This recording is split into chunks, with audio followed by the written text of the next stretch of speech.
इलाहाबाद खंडपीठ के gate number 3 पर। जैसा कि आप सब साथियों को पता है कि आज उच्चतम न्यायालय में बीएड वर्सेस बीटीसी के मामले में, जिसमें बीएड को प्राथमिक शिक्षक भर्ती और यूपी टेट की परीक्षा से उनके रिजल्ट पर प्रतीक मिश्रा बनाम स्टेट ऑफ यूपी नाम से एक याचिका दर्ज की गई थी बीटीसी के गैंग के द्वारा, जिसमें बीएड को प्राथमिक शिक्षक भर्ती से बाहर करने के लिए सभी लोग प्रयासरत थे। बीटीसी का एक पूरा खेमा प्रयासरत था और वो चाहता था कि बीएड को प्राथमिक शिक्षक भर्ती से बाहर किया जाए। उस केस की सुनवाई आज इलाहाबाद हाई कोर्ट के कोर्ट नंबर 32 में जस्टिस सिद्धार्थ की बेंच में सुना जाना था। उस केस की पैरवी करवाने के लिए हम लोग प्रेजेंट टाइम में लगातार इसके लिए संघर्ष कर रहे थे और हर प्रकार से हमारा प्रयास था कि सरकार को और बीएड के मजबूत पैरवीकारों को इस कोर्ट केस में लाया जाए, ताकि आप देखिए वाइस जा रही है, ठीक ठाक आ रही है, इस केस की पैरवी करवाई जाए। उसी संदर्भ में साथियों, आज हम लोगों ने उत्तर प्रदेश के इलाहाबाद हाई कोर्ट में इस केस की पैरवी करवाने के लिए सुबह से ही लगातार 10 बजे से हम लोग प्रयासरत थे और 11 बजे सबसे पहले हमारा केस प्रेस लिस्ट में कोर्ट नंबर 32 में 11 बजे का ही वो समय था जब 2-3 मिनट हमारे जस्टिस सिद्धार्थ जी ने इस केस को सुना और उसमें उन्होंने बीएड की चीजों को भी सुना और बीटीसी को मौका नहीं दिया। यानी कि सबसे पहले उन्होंने लर्न काउंसिल रिस्पोंडेंट यानी कि हमारे वकील को सुनने का मौका दिया और उसके बाद जब बीटीसी की तानिया पांडे जी भी बोलने की कोशिश कर रही थी तो उन्होंने कहा कि बीएड की पैरवीकार के लिए सबसे पहले उन्होंने कहा कि एनसीटी का इस मामले पर क्या रुख है। एनसीटी को लेकर के साथियों मैं आपको गुप्त रूप से बताऊं कि हम लोग लगातार ये प्रयासरत थे कि एनसीटी के वकील आकर के इसी सुनवाई में आकर के अपने पक्ष को क्लियर करें ताकि बीएड के छात्र इस केस में बने रहें। उसके लिए हमने अधिवक्ता कौशल जी की मदद से उनसे कल शाम से ही हम लोग लगातार संपर्क में थे और अधिवक्ता कौशल ओझा जी के साथ मिल करके उनके आवास पर जाकर के बीएड के छात्रों के हितों में पैरवी करवाने के लिए साथियों उनसे अनुरोध किया था। हमारा ये प्रयास था कि सबसे पहले हमारा जो सबसे मजबूत पक्ष है एनसीटी, जिसने 28/6/2018 के गजट में बीएड के लाखों छात्रों को प्राथमिक शिक्षक भर्ती और यूपी टेट की परीक्षा में पात्र माना था, उन्हें इस केस में लाया जाए ताकि इस केस को हम बिल्कुल जीत पाए। उसी केस की करवाने के लिए ये हमारी पहली रणनीति थी जिसे हम लगातार गुप्त रखे थे और कल रात में ही हमने कौशल ओझा जी जो हमारे अधिवक्ता हैं उनसे संपर्क साधा। हमारे सीएससी जो स्टैंडिंग काउंसिल हैं एनसीटी के, जो सरकार के एनसीटी के पक्षकर्ता है हमारे केस में, हमारा ये मानना था कि जब तक एनसीटी हमारे साथ इसमें नहीं आती है तब तक हम लोग थोड़ा सा कमजोर जरूर है।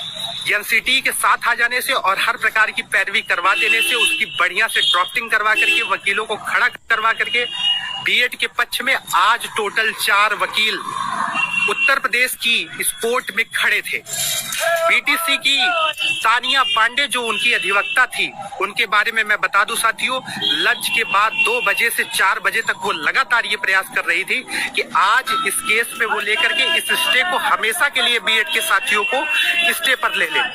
मैं आप लोगों को बता दूं कि उनकी रणनीति ये नाकामयाब रही।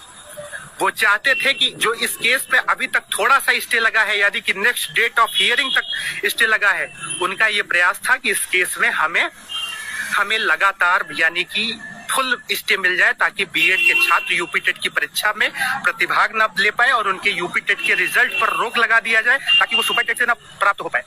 ये बात सही है कि स्टेट काउंसिल और सरकार की एनसीटी के लिए जो हम लोगों ने गुप्त योजना बनाई वो आज कारगर होती दिखी।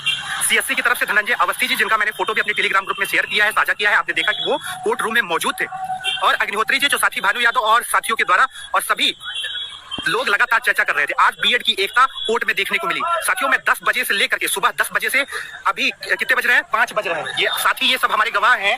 5 बजे तक ये सभी साथी जो बीएड यूपी बीएड छात्र संघ लीगल टीम के सभी साथी जो थे ये सुबह शाम 5 बजे तक हमारा वेट करते रहे, क्योंकि कोर्ट में सबको परमिशन नहीं है जाने की, यानी कि सिर्फ एक आदमी ही कोर्ट में जा सकता है। और ये परमिशन इलाहाबाद हाई कोर्ट में दी गई है। कोरोना के बाद से नए गाइडलाइंस आ गए हैं, तो मैं अकेला लगातार सेकंड फ्लोर पर कोर्ट नंबर 32 में जस्टिस सिद्धार्थ के बेंच में सुबह 10 बजे से शाम 5 बजे तक लगातार खड़ा रहा, क्योंकि हमारा मानना है कि बीएड के लिए संघर्ष करके लड़ाइयों से ही ये केस हम जीत सकते हैं। और हमारा एकमात्र उद्देश्य है साथियों कि बीएड के छात्रों को, जो लोग निगेटिव कमेंट कर रहे हैं, उनको मैं बताना चाहता हूं कि आपके निगेटिव कमेंट से हमें लाभ मिलता है, हमें संबल मिलता है। आपने हमारे लिए इतना निगेटिव कमेंट किया, तब हम आगे आकर के इस केस को लड़ रहे हैं। आप इतना निगेटिव और भी कमेंट करते रहिए, हम और भी लड़ेंगे, क्योंकि आपके मुंह पर तमाशे नहीं रुकेंगे नहीं। बिल्कुल, हम छोड़ेंगे नहीं, तब तक छोड़ेंगे नहीं, जब तक तोड़ेंगे नहीं तब तक छोड़ेंगे नहीं। हमारे सभी साथी इस जज्बे के साथ काम कर रहे हैं और जीत के रहेंगे इस केस को, और हम जीत कर रहेंगे, इसमें दो राय नहीं है साथियों।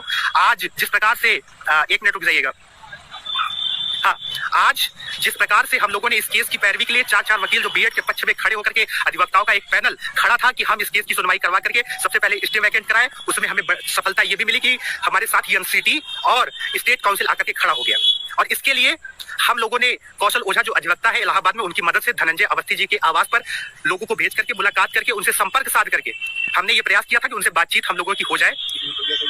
हाँ, उनको साथ लाया जाए साथियों, और उनको साथ ला करके इस केस में सबसे पहले जो सरकार का मजबूत पक्ष है, जिसमें वो बीएड को बचाने के लिए पैरवी करवानी पड़ेगी, चाहे जो भी करवाना पड़ेगा, वो साथ आ जाएंगे तो इस केस को हम जीतेंगे और डंके की चोट पर जीतेंगे। और जो बीटीसी के लोग बीएड को प्राथमिक शिक्षक भर्ती के से बाहर करने का सपना देख रहे हैं साथियों, उनके मुंह पर तमाचा लगेगा। आज सीएससी धनंजय अवस्थी लास्ट तक 4:09 तक कोर्ट चला है। मैं 4:09 तक साथियों इलाहाबाद हाई कोर्ट में, उच्चतम न्यायालय में, कोर्ट नंबर 3 में मौजूद था, और वहां पर तब तक सीएससी धनंजय अवस्थी जी ने हमारे केस के लिए वो खड़े रहे जब तक 54 नंबर की केस की सुनवाई नहीं हो गई। और एक चीज जो हमें ये बताया गया है, सबसे पहले मैं आपको बता दूं कि हमारी पैरवी में आज बिल्कुल कोई कमी नहीं थी, हर प्रकार से पैरवी करवाने के लिए। और इस एसएलपी को, सुप्रीम कोर्ट की एसएलपी जो इस वक्त वर्तमान में देवेश शर्मा बनाम यूनियन ऑफ इंडिया नाम से चल रहा है, उसमें करवाने के लिए हम लोग लगातार प्रयासरत थे, और उसमें यह सफलता मिली कि स्टेट काउंसिल और एनसीटी हमारे साथ आकर के अपनी इंप्लीमेंट को फाइल करके अपना रुख स्पष्ट कर चुकी है कि बीएड को प्राथमिक शिक्षक भर्ती में बनाए रखने के लिए सरकार खड़ी है। और ये तभी संभव हो पाया जब हम लोगों ने साथ आकर के उन लोगों से मुलाकात करके चीजों को वो किया, पहली चीज। और दूसरी चीज ये हमारी सफलता रही कि तानिया पांडे जो बीटीसी की वकील है, बीटीसी के लोगों का ये मानना था कि वो आज इस केस पर फुल स्टे लेना चाहते थे। वो चाहते थे कि बीएड के जितने भी लोग हैं उनके केस पर फुल स्टे लग जाए, लेकिन हमारा ये प्रयास था कि हमें इस पे फुल स्टे नहीं लगना है। आज 16 तारीख का दिनांक था साथियों, और आज तक till the next date of the hearing, क्या एक बार आप कमेंट करके बताइए। कुछ लोग मुझे कह रहे हैं कि वॉइस नहीं जा रही है, बहुत पसीना, गर्मी बहुत है। का ये मानना है कि वो चाहते हैं प्राथमिक शिक्षक भर्ती से बीएड को बाहर कर दे, उनके मंसूबों पर कामयाब नहीं होने देंगे। आज सबसे पहले ये 11 बजे इस केस को सुना गया, और उसके बाद इस केस को रिवाइज्ड में डाला गया। यानी कि जब तानिया पांडे जी की बारी आई तो उन्होंने, कोर्ट ने कहा कि सबसे पहले एनसीटी आज इस केस में प्रेजेंट हुई है तो हम उसके इंप्लीमेंट को सुनेंगे, उनकी चीजों को सुनेंगे, इसलिए उसने इस केस को रिवाइज में लगा दिया। और 2 बजे साथियों इस केस को लंच हो गया, तभी मैं कोर्ट रूम में मौजूद था। मैंने सारी अपडेट अपने टेलीग्राम चैनल से, जो मैंने ऊपर डिस्क्रिप्शन में दिया है, उससे आप लोगों को देता रहा कि इस वक्त कब कोर्ट में क्या कुछ हुआ। और 3 बजे लगभग जज साहब फिर से बैठे हैं इस केस में, और 3 बजे नहीं, माफ कीजिएगा, 2:30 बजे के लगभग जज साहब इस केस में बैठे, और 2:30 बजे से लगातार इस केस की सुनवाई होती रही। तानिया पांडे का आज ये रुख था कि इस केस पर फुल स्टे, यानी कि हमेशा के लिए स्टे लगवा दिया जाए, लेकिन हम लोगों की रणनीति जो लगातार हम लोग जिसके लिए प्रयासरत थे, लड़ने के लिए सभी साथी आगे आए। आज हमारे वकीलों द्वारा ये बताया गया है कि इस केस पर जो स्टे ऑर्डर लगा था वो 16 तारीख की सुनवाई तक लगा था। उम्मीद है कि इस स्टे ऑर्डर को हम जल्द ही क्लियर करवा लेंगे। इस भरोसे के साथ, इस उम्मीद के साथ, कल इस केस में फिर से सुनवाई हुई है। आप सब साथियों से अनुरोध है, कल ये केस फिर से लगा है सप्लीमेंट्री फेस लिस्ट में, और उसकी सूची आज रात को हमें हमारे अधिवक्ता पैनल तक पहुंचा दी जाएगी। जो भी साथी इस केस में जो पीड़ित हैं, यूपी टेट पास हैं और बीएड अभ्यर्थी हैं, वो इस केस में अगर याची बनना चाहते हैं तो उनके लिए मैंने सहयोग का माध्यम रखा है। हमारे टेलीग्राम ग्रुपों से जुड़ करके इस केस में अपने आर्थिक सहयोग को प्रदान करके लड़ाई लड़वाते रहिए। हम आपकी मजबूत पैरवी अपनी पूरी लीगल टीम के साथ तब तक करेंगे जब तक लड़ेंगे, जीतेंगे, क्योंकि जब तक तोड़ेंगे जब तक छोड़ेंगे। जब हमारे साथी कह रहे हैं जब तक तोड़ेंगे नहीं तब तक छोड़ेंगे नहीं। आज जिस प्रकार से बीएड के लोग, अवस्थी जी और भी अधिवक्ताओं का पूरा पैनल इस कोर्ट रूम में मौजूद था, हमें उम्मीद है कि हम इस केस को जीतेंगे। और कल के केस में ये सप्लीमेंट्री केस में लिस्ट हुआ है, कल भी बीएड बीटीसी के मंसूबों पर पानी फेरने का काम करना है और इस केस को डिसमिस करवाना है और स्टे के ऑर्डर को हटवाना है। एनसीटी हमारे साथ आकर के खड़ी हो गई है, स्टेट काउंसिल हमारे साथ आकर के खड़ी हो गई है। आप सभी साथी आर्थिक सहयोग के माध्यम से हमें संबल केवल प्रदान करते रहे और हमारा सहयोग करते रहे। आप सबके बीच आप सब इस लाइव माध्यम से जुड़े, क्योंकि मैं बहुत थक गया हूँ। लगातार सुबह 10 बजे से ही कोर्ट में खड़ा रहा और वहां पर इतने अधिवक्ता हजारों की संख्या में रहते हैं, कहीं बैठने की जगह भी नहीं थी। फिर से आपसे लाइव के माध्यम से जुड़ करके आज का जो अपडेट था उच्चतम न्यायालय के इलाहाबाद की कोर्ट नंबर 3 पर आप देख पा रहे हैं मेरे पीछे। यहाँ से मुझे लगा कि आप लोगों को तुरंत अपडेट दे दिया जाए। सभी वकीलों से मिलकर के उनके पेमेंट की भी प्रक्रिया हमने पूर्ण की है और भी हम धीरे धीरे इसको पूर्ण करते रहेंगे जैसे जैसे आर्थिक सहयोग आता रहेगा। ये तब तक हमें आर्थिक सहयोग की कमी पड़ रही है, उसमें आप लोगों के सहयोग की जरूरत है। जिस प्रकार से आज हमने उनके मंसूबों पर पानी फेरने का काम किया है, वो ये चाहते थे कि एलसीटी और भी किसी भी तरीके से बीएड के आर्डर पर जो प्रतीक मिश्रा बनाम स्टेट ऑफ यूपी उस पर फुल टाइम स्टे लग जाए। उस मंसूबे पर पानी फेर करके इस केस को डिसमिस करवाएंगे और उसके लिए लगातार प्रयास करते रहेंगे। आप सब इस लाइव सेशन के माध्यम से जुड़े, उसके लिए बहुत बहुत धन्यवाद।